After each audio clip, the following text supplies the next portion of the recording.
Hey sports fans, Coach Nick here, and this video is brought to you by the online BBallBreakdown membership. Click the first link in the description below to learn more and join. For the first time in 4 games, the Jazz were able to avert a sweep and get a win at home against the Rockets. But what grabs most of the attention is how Utah has chosen to guard James Harden. What they're doing is certainly unique, but the question is it really working?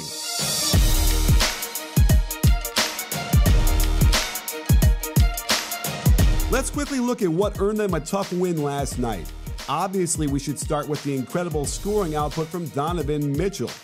By no means was he efficient, but he came up with several timely buckets to extend the lead later in the game when the Jazz really needed it. And Ricky Rubio was great in the first half, hitting all manner of shots from around the court to keep the Jazz in tune going into the halftime locker room.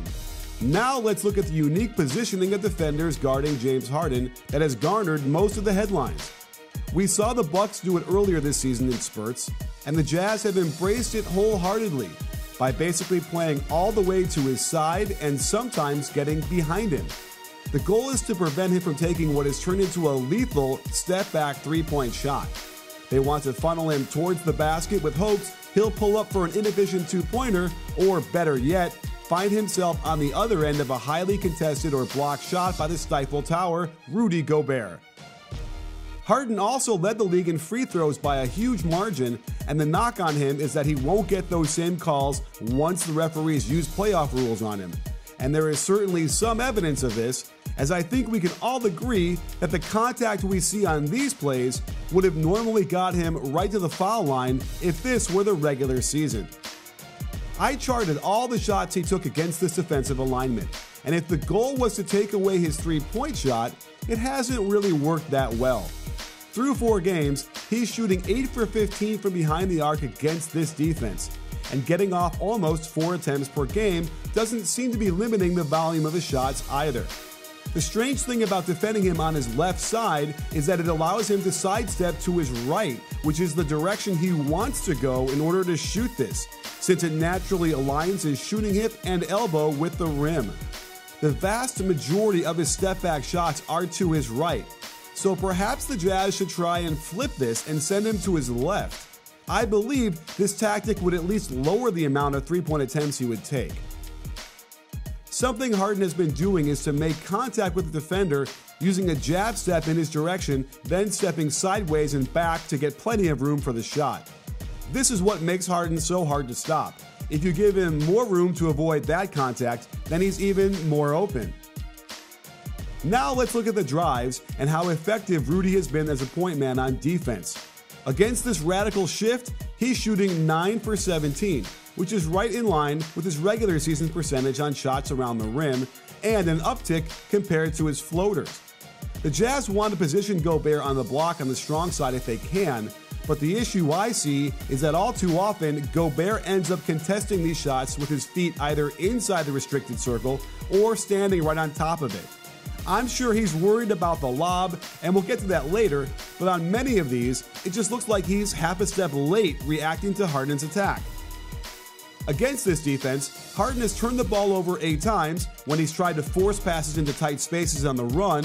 Notice how high Gobert is on this play and the result. There are a couple of lobs that went awry as well, but to be expected when throwing a pass like this with someone with arms as long as Gobert's lurking in the paint. If that was all the damage Harden was doing, the Jazz could say they're winning this battle. But we have to factor in the assists he's getting too. Through 4 games, he's racked up 21 assists against this extreme defense.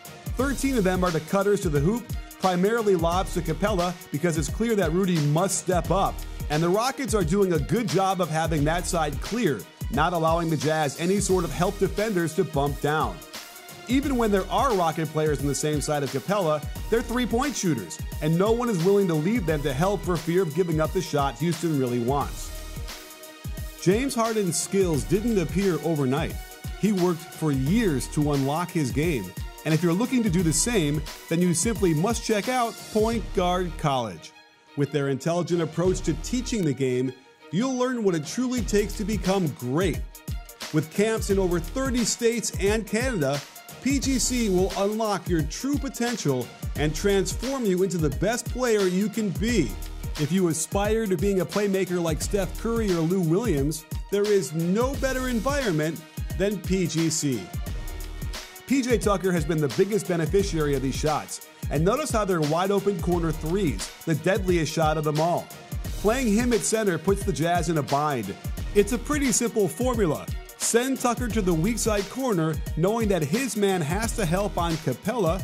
The Jazz are allowing middle penetration to Harden. Mitchell does not want to leave Gordon open on the wing, and it's an easy pass, easy shot, easy three. With the threat of the lob to Capella, Crowder decides he needs to stay attached down low, and there's no better player at snapping passes to open corner shooters than Harden. If you're wondering why Mitchell doesn't want to rotate off Gordon, here's a good example why. Gobert has to step up, Mitchell takes away the lob, and Harden again finds the easy pass to the wide open shooter. This time, they space the floor perfectly. Look at the distance between Gordon and Tucker. O'Neal has to make a choice, and it's reasonable to go to the corner shot, but it leaves Gordon open from his favorite spot on the wing. While the Rockets as a team can be prone to go on long shooting droughts from behind the arc, giving up these types of shots consistently seems a recipe for disaster over a 7-game series. One thing that worked in the Jazz's favor in Game 4 was limiting Capella's field goal attempts, and you can see the weak side defender bumped down hard off the corner shooter, and they did a good job to close out from the weak side guard position. The Rockets were clearly uncomfortable having to get this deep in the shot clock, and many of these possessions saw them come up empty-handed. An adjustment the Rockets made in Game 4 is to get Harden in the weak side corner and attack off of handoffs. It's a lot harder to get in the high side position when he's attacking off the move. And you can see it was freeing him up to get his three-point shot off with a little bit more of a rhythm. They also moved him across the court to receive the handoffs coming from the wing area. While he might not have had the same success, it does seem to thwart what the Jazz want to do. So, is it really worth it? Should the Jazz continue to guard Harden this way?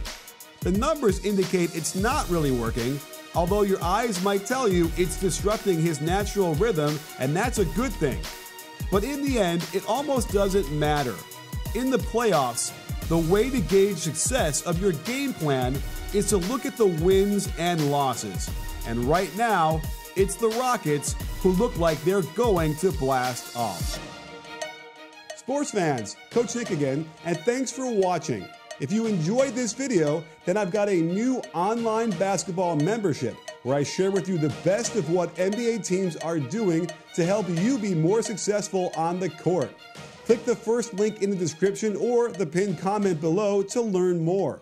And don't forget to like and subscribe and let me know how you feel about today's video. Check your settings to make sure you get notified each time we drop a new one. After all, at BBallBreakdown, we're not a channel, we're a conversation. You in?